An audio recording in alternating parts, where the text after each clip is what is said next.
நெல் சாகுபடி செய்து பயனடைந்த நாகப்பட்டினம் மாவட்டம் சிக்கல் கிராம வேளாண்மையாளர் எம் நவநீதம் அவர்கள் தரும் யோசனைகள்.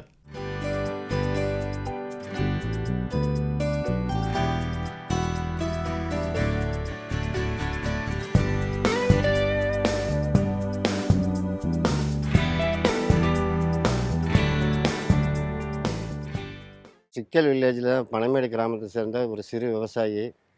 நான் ஒரு 4 ஏக்கரில் விவசாயம் பண்ணிகிட்ருக்கிறேன். இந்த 4 ஏக்கர்லேயும் குறுவை நெல் சாகுபடிக்க வேண்டி கோவை ஆராய்ச்சி நிலையத்தில் தயாரிக்கப்பட்ட கோ 51 நெல் குறுவையில் போட்டிருந்தேன். இது நல்ல மகசூலை கொடுத்துருந்தது. அந்த நெல்லை நம்ம தமிழ்நாடு நுகர்பொருள் வாணிப கழகத்தில் போட்டேன். நல்ல மகசூல் கிடச்சிது. என்கிட்ட போர் வசதி இருக்கிறதுனால நான் கோடையில் பருத்தி சாகுபடி பண்ணேன். ஒரு ஏக்கரில் நல்ல மகசூல் கிடச்சிது. 3 குவிண்டால் கிடச்சிது. மற்றபடி போர் இருக்கிறதுனால காய்கறிகளும் போடுவேன். விவசாயத்திலேருந்து கீழ்வேலூர் வேளாண்மை பல்கலைக்கழகத்திலேருந்து மாதத்துக்கு ஒரு நடை எங்கள் வயலை பார்ப்பாங்க. என்னென்ன நெல் போட்டிருக்கீங்க, என்னென்ன பண்ணியிருக்கீங்க, எவ்வளவு ஆட்கள் வேலை செய்கிறாங்க அப்படின்னு கணக்கு எடுத்துகிட்டு போவாங்க. அதுபடி நான் மண் ஆய்வு கொடுத்து எனக்கு ஜிப்சம் உரமெல்லாம் கொடுத்தாங்க ஃப்ரீயாகவே. அதன்படி நான் அவங்க சொல்கிறபடி நான் ஃபாலோ பண்ணுறதுனால எனக்கு விவசாயத்தில் நல்ல லாபம் கிடைக்கிறது. இந்த விவசாயத்தின் மூலமாக நான் கொஞ்சம் செழிப்பாக இருக்கிறேன்.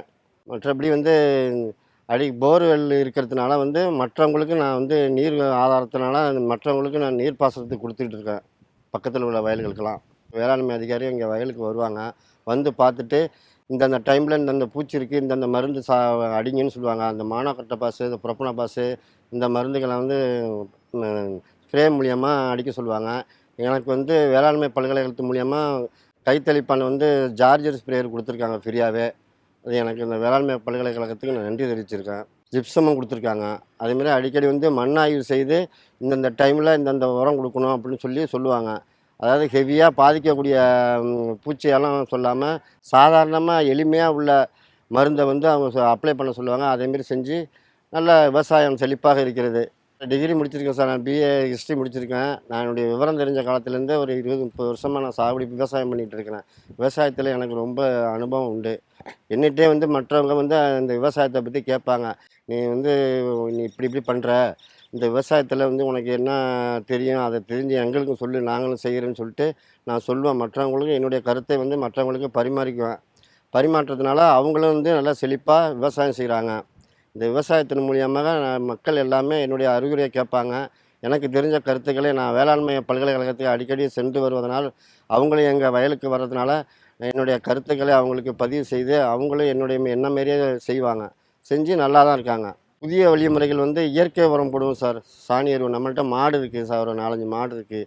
இயற்கை உரம் சாணம், இயற்கை உரம் போடுவோம். மக்கி போன சாணி எருவை போடுவோம் சார். அதாவது இப்போ எப்போதுமே போடுற நெல் இந்த குறுவைக்கு இந்த கோ 51 போடுவோம். இல்லைனாக்கா அந்த டிகேஎம் 9 போடுவோம்.